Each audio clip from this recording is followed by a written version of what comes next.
Hello there, what's up everybody? This is Ilhamor and I'm bringing you a Minecraft video, and this is a little bit different. It's a little thing that I've built. I don't know about you, but I've been watching Hermitcraft Season 7, been very interested in the grass HEP versus Mycelium Resistance, and I don't know about you, but I am definitely on the side of HEP because look at this grass, it's beautiful. Look at it in the place of this mycelium. There is really no comparison. Purple is even my favorite color, and yet the mycelium is hideous, and so we can't be having that.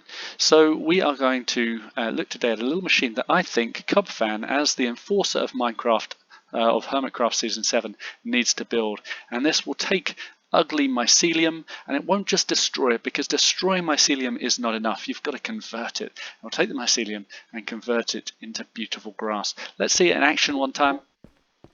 I'm going to place the mycelium in there, it gets pushed across, gets burned to a crisp by this magma block, and I've called it the magma block mycelium burninator, which turns it into dirt. The dirt gets pushed across and into the grass growth gap. You saw it happen.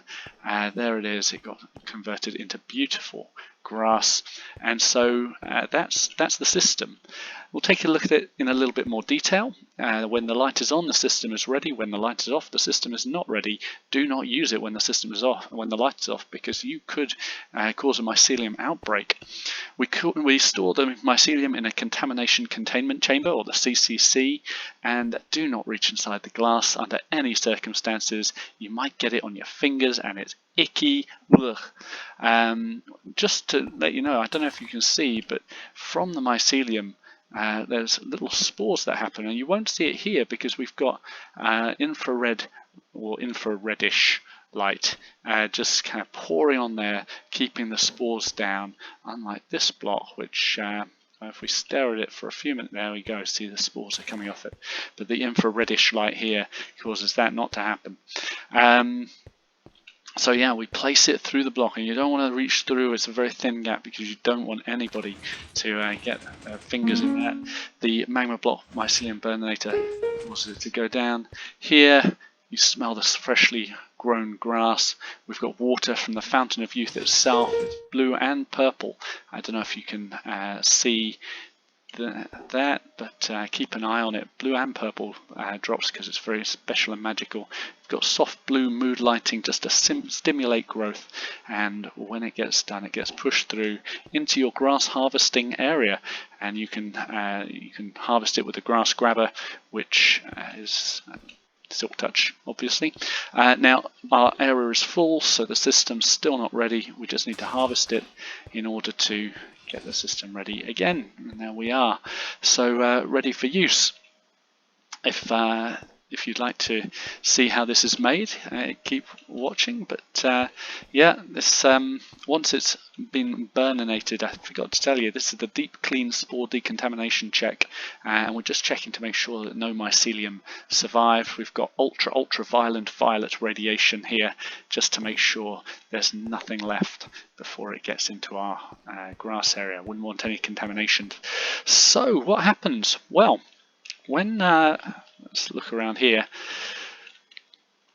When the mycelium gets placed, it causes this block to move over here, which causes this system to lock on, and we actually use this observer just to send a quick pulse through to push the mycelium across. And let's just see how that works.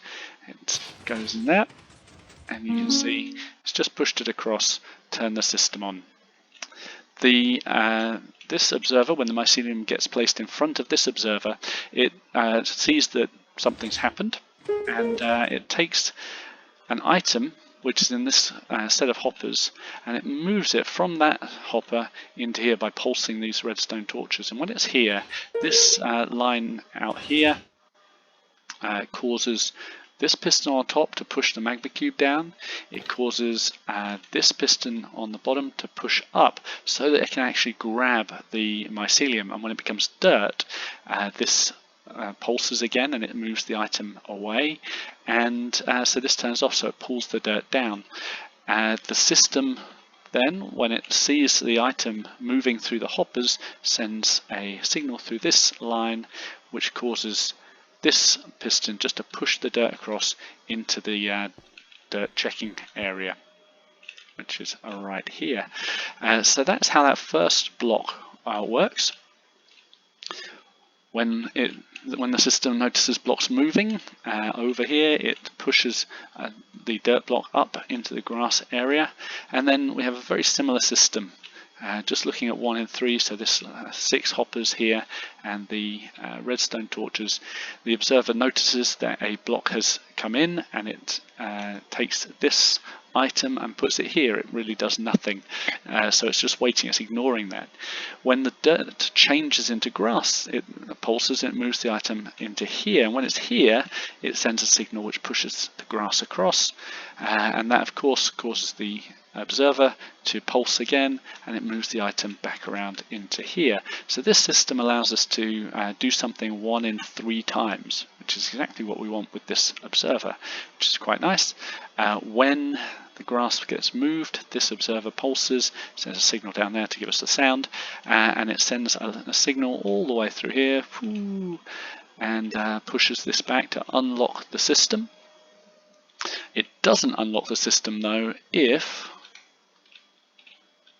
this redstone torch has a block above it, because if it has a block above it, this comes out, and actually let's just have a look at what that looks like. We'll put some mycelium through, and hopefully it won't take too long. Burn. See, this is the bit I like to see mycelium burn.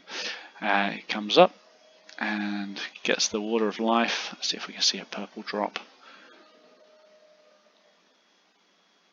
Nothing. Oh, there. Yeah, you saw it. Purple, blue, all beautiful. And that's coming just from up here, crying obsidian and water. These are just for decoration, really.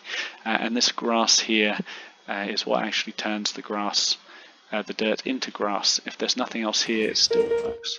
So it's come across here. Now that piston is going to be extended, and what it's done is it's caused this piston to retract so that the normal line gets broken, and the system is still locked. So when we come back round and we break this block, what happens? It puts this block back here so that the line can keep going, and it also sends a pulse through here to unlock the system itself. And so that's the whole system. The system's ready again, and we can use it. The only thing that sometimes happens is the grass can change so quickly that the observer only flashes 1 time, and then the system gets a bit confused and doesn't realize that it needs to unlock. All you do is press this button to reset the system, and it'll open this up again. But you should only do that if you're a trained professional, because if there's something else happening, you might overload the system, and then you'd have a mycelium outbreak, which would be awful.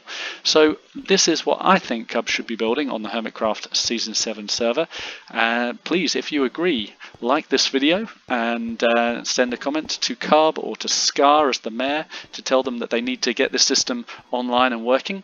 And if you like this video, if you want to see more of these, then like and subscribe, or you can look at my other videos, like the ones I did with my kids, where we started our own server, or my Build a Village Evolution of Minecraft series, which was very fun, which I did over the summer.